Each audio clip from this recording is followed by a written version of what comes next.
In a world where information is shared in the speed of light, our next speaker argues that in a chaotic world, an uncertain world, control doesn't work anymore, and we actually need to see the world as it is and not as it used to be. A futurist, author, and a speaker, he helps people, organizations, and institutions to evolve efficiently, create breakthroughs, and be more resilient in this chaotic world that we're actually speaking about. He shares a new and simple framework that I hope will make you and your organizations thrive in this chaotic world, be more resilient, and benefit from crisis. Please welcome on stage somebody who likes to call himself the friend of chaos, which is maybe because he's French, Bruno Marion.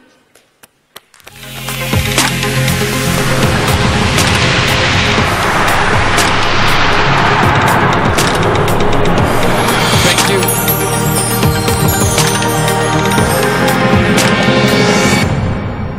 I feel a lot of gratitude to be with you today.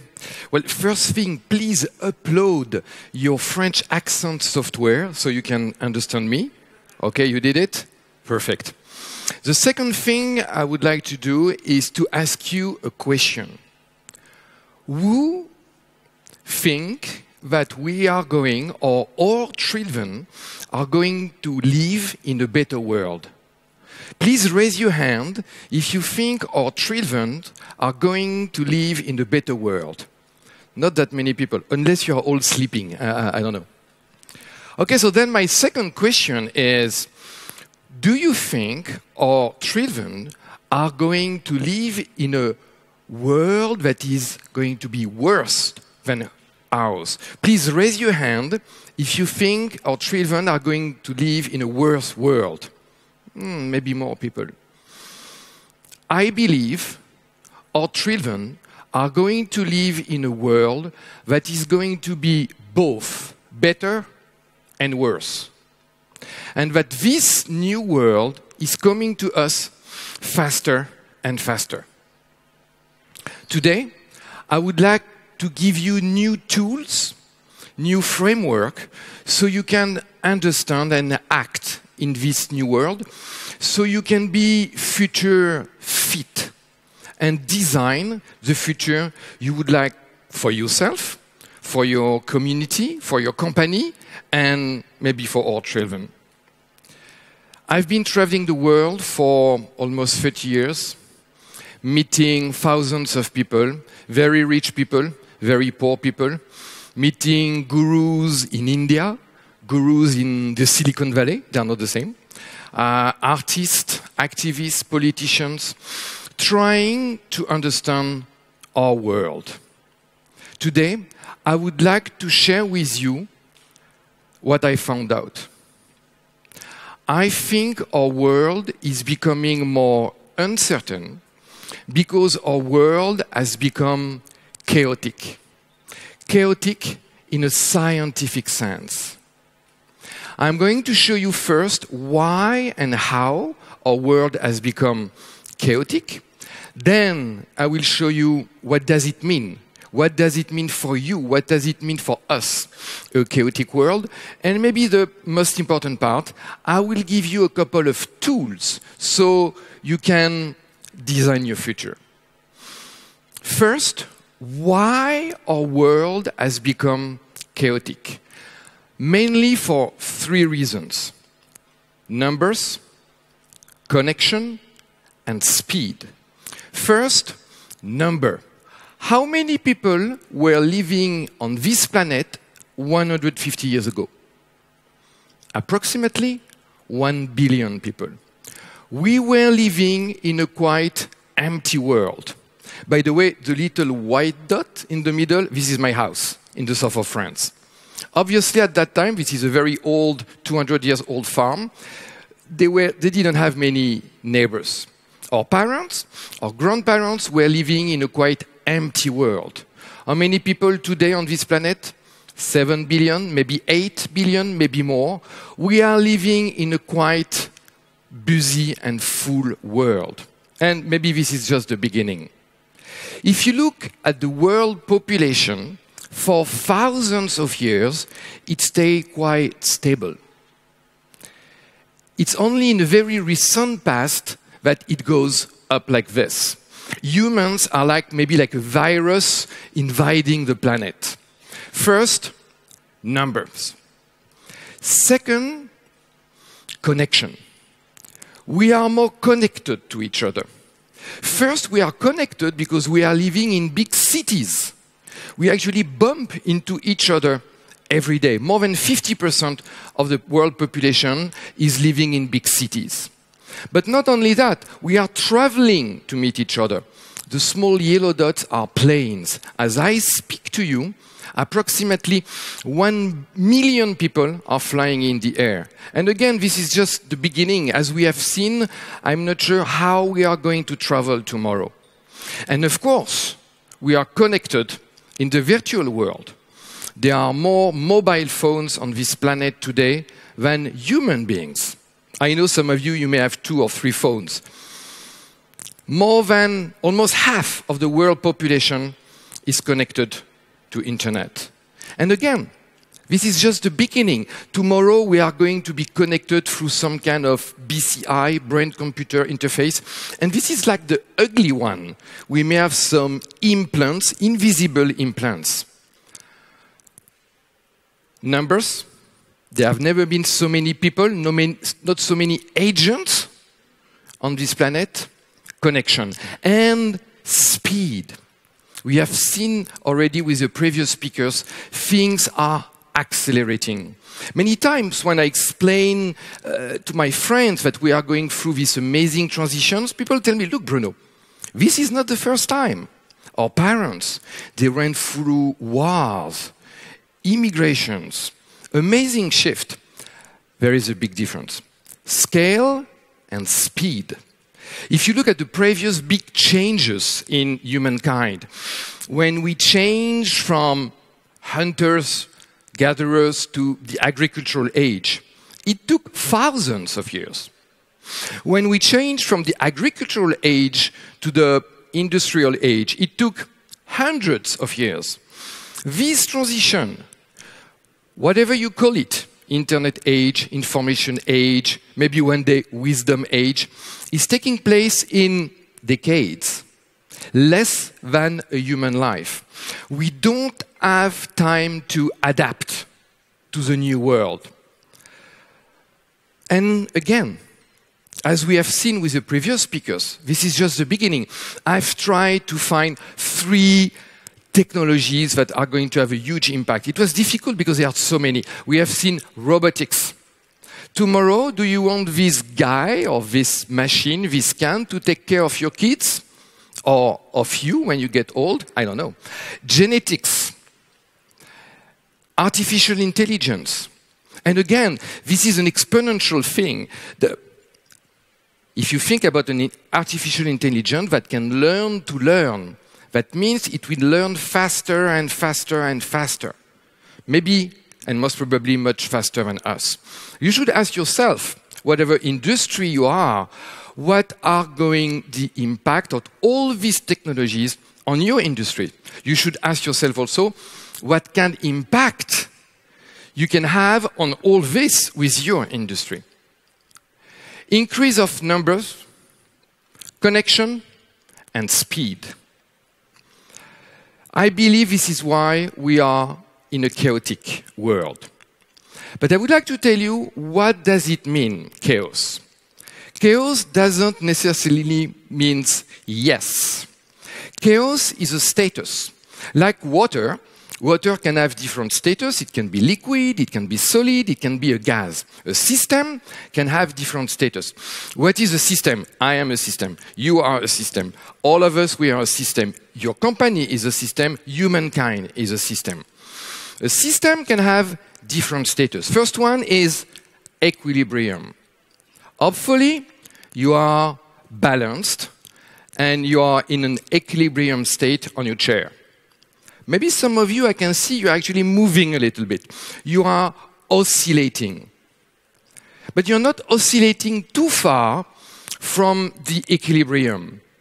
Everything is under control. It's like a thermostat. If it's too hot in this room, the thermostat will put more AC. Too cold, less AC.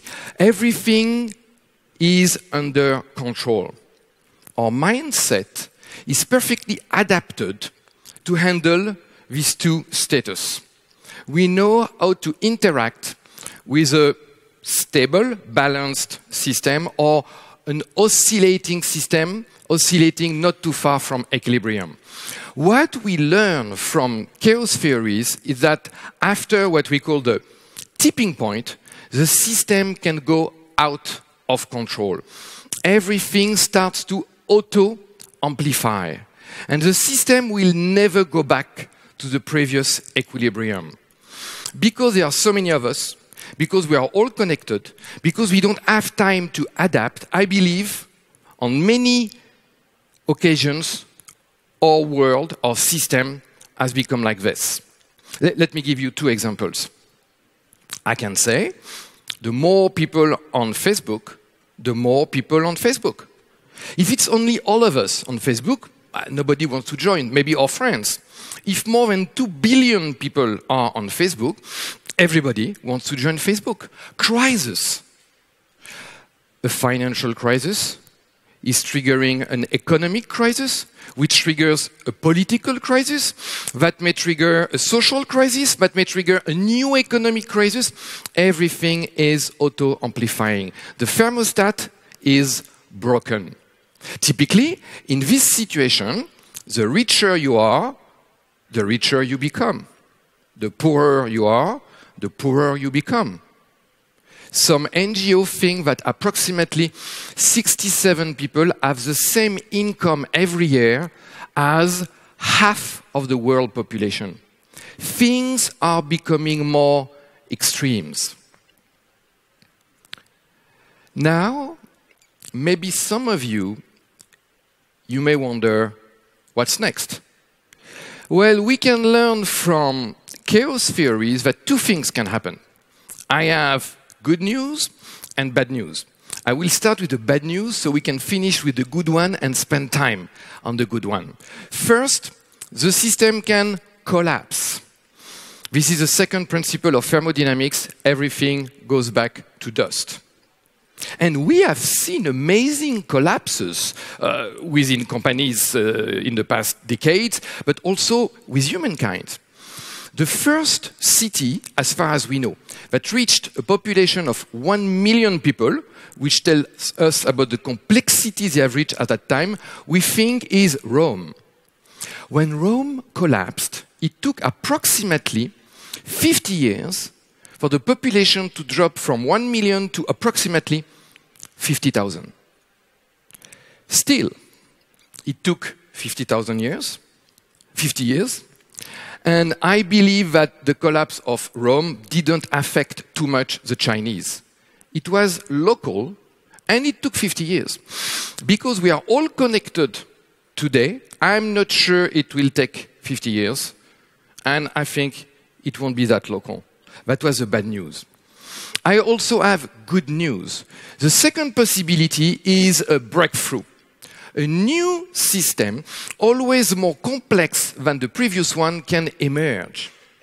Chaos theories are telling us that we could live in a more complex, maybe in a more harmonious system, where we could all live in harmony, while all our kids could have access to healthcare, good education, do whatever they want to do in life. This is possible, according to chaos theories. You may think I'm a dreamer. I am one, actually, I'm French. I am a dreamer. But this is how we are here. This is how cosmos evolved in complexity to what we can see today in this room. This is how life has evolved from single atoms to molecules, to a living cells, to living organism, to what some of you may think is the state of the art of complexity, the human being. Maybe that's not the end. I'm not sure what's next. I think we are here. We are at this amazing stage, whether in our life or for humankind, where we are facing this situation. Great risk and amazing opportunities. And I would like to share with you a couple of tools that you can use in your life. So at that stage, many people, they think, oh, okay, he's a specialist of chaos. He's going to tell us an amazing formula about physics or mathematics. No, I'm not going to do that. Why? Because it doesn't work. What we learn from chaos theories is that we may be able to change small things to get amazing results. So what I would like to share with you is first, maybe the most important tool. When we are in this auto-amplifying stage, I told you, the thermostat is broken. That is to say, control doesn't work. Control doesn't work. My first customers, I'm very much into music. So when I started to be a consultant, almost 20 years ago, I wanted to have customers in the music industries. So I can meet pop stars and rock stars and rap singers. And I remember 20 years ago, 18 years ago, that was the beginning of peer-to-peer, downloading music for free. And I remember my customers would tell me, Bruno, don't worry. I was telling them, look, your world is collapsing. And they were telling me, no, don't worry. We are going to control things. We are going to set up digital rights management. We are going to sue our customers, which is a great marketing idea, by the way. The music industry collapsed. Within 5 years, the turnover dropped 70%. When it does collapse, it does collapse. Control doesn't work. What we need instead of control is what I call regulation processes. Let me give you one or two examples. You can control your mail if you receive 10 emails per day, maybe 50.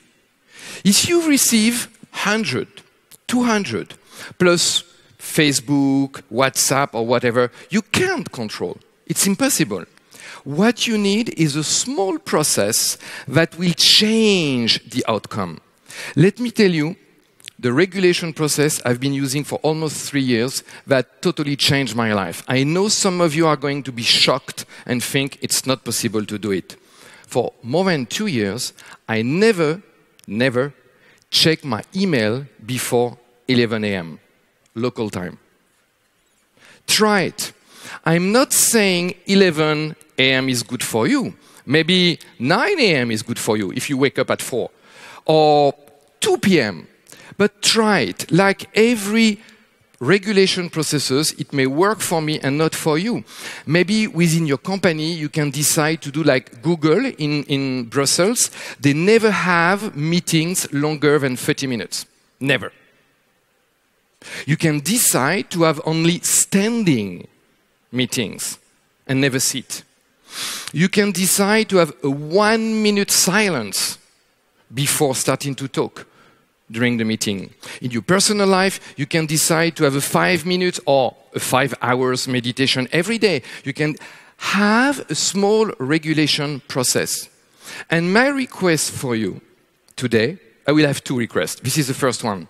Try to find a regulation process that you can try tomorrow and try it for 1 week and see if it works for you, whether it is meditating or not checking your email before 11 a.m. First, control doesn't work. Another example. Control is management by personal objectives. You meet your team member at the beginning of the year, you agree on a certain set of objectives, and then you see each other 1 year later. And maybe a little bonus if he or she reached his or her objectives. This works in a quite stable world. But I'm sure you have seen this in your life. When you meet your boss or your team member 1 year later, the objectives from the beginning of the year, they don't make sense anymore. Because the world has been changing too fast. Maybe it's a good idea to have a regulation process instead, maybe some kind of mentoring, coaching. For the same amount of time and money, you'll be more efficient. First, forget about control, or at least less control, more what I've called regulation processes. Second thing, We need to learn to be more resilient when we are in this auto-amplifying stage, because typically we are going to face many crises. Good crises and bad crises. By the way, this is one regulation process I would like to offer, another one. Many of you in your companies, I'm sure you have some crisis plan. What to do if we are facing this crisis? My suggestion is to also have an opportunity plan. What can we do? What could we do if this happens? Maybe a crisis will be a good time to buy one of our competitors. Then make your opportunity action plan and get ready for it. Another thing we can learn in order to be more resilient, because this is what we need in a time of crisis. We need more resilience. We can learn from nature, from life. Nature has learned to live and survive and thrive in a chaotic world for millions of years. And there are at least 3 things we can learn from nature to be more resilient. First, diversity. Make sure, for instance, that in your team you have old people, young people, for sure, women and men. But also make sure you take care of your own diversity. Today, in the information bubble, we just read our friends' opinion. Maybe if you're on Facebook, you should like somebody you don't like. So you have more diversity of information in your life. Redundancy. If, like me, you are 50 years old or more, the past 30 years in our companies, we have learned to get slimmer and slimmer and slimmer, to get rid of what we don't need, so we are more efficient. We are like Formula One in our companies. Maybe it's time to be like a 4x4 car, more resilient, or like a plane. And in a plane, every safety part is doubled or tripled. Maybe you should check in your company or in your life. Maybe you are reliable on your phone, and you cannot live with your phone. Maybe it's a good idea to buy a second one or a third one. And maybe the most important one, decentralization. In a stable world, or oscillating not too far from equilibrium, you have time. The team gets information, give it to the boss, to the other boss, and then you make the decision and it goes down. In a fast-changing, in a chaotic world, it's too slow. Make sure the decision is taken at the right level. And you can apply that to yourself. One day I was doing a talk like this one, and during the Q&A, somebody asked me, okay, Bruno, I love your decentralization thing, but I am a one-person company. How can I use it? And I thought that was a good question, especially because I am a single-person company. So I started to think, and this is my advice. You can decentralize yourself, and this is my advice on how to make good decisions in a chaotic world. Decentralize yourself. We know now that we have at least 3 brains. The analytical brain, so listen to the fact. Most of us, we are quite good at that. So I'm not going to insist on that. I'm an engineer, so I tend to do too much of that. But listen to your heart. Listen to your feelings. Do you feel like working on this project with this person or not? And maybe more important, listen to your gut. Listen to your instinct. In real life, sometimes they don't agree, huh? So you have to negotiate with yourself. Make sure you listen to all your brains. Make sure you decentralize yourself. In 1 minute, I'm going to give you a link where you can get one bonus. I prepared some for you, an anti-crisis guide, especially insisting on the positive aspect, on the opportunity. I'm going to give you the link in 1 minute. Before, almost as a conclusion, I would like to tell you that in this chaotic world, you never had so much power. And I can prove it to you. In a linear world, in a stable world, or oscillating not too far from equilibrium, if you want to change things, you need to be very powerful. You need to be the CEO of your company, the president of your country, or many of you, and you can make a revolution. In a chaotic world, because as we have seen, everything is auto-amplifying, a small change may trigger a huge effect, which is called the butterfly effect. You never had so much power. Make sure you are using this power. Make sure you are, in your company, identifying the little butterfly. And make sure they have some space to create the new product, the new service that is going to transform and maybe save your company. Before I tell you a last word, I promised a bonus for you. If you go to this page, so please take a picture with your camera so you don't forget. I prepared a couple of bonuses. The first one you will get is the notes I would have taken if I would be sitting in your place. So it's a one-page PDF that if I was sitting in your place, this is the notes I would have taken. So please do it today, otherwise you will remember. And I will give you other examples of tools, very practical ones, that you can use in your life. As a conclusion, we have seen that we are living an amazing time with a lot of risk, collapse, amazing opportunities, breakthrough. And we have seen, maybe this is the most important, that we never had so much power. I hope that now, like me, you think that chaos is your friend. Thank you very much.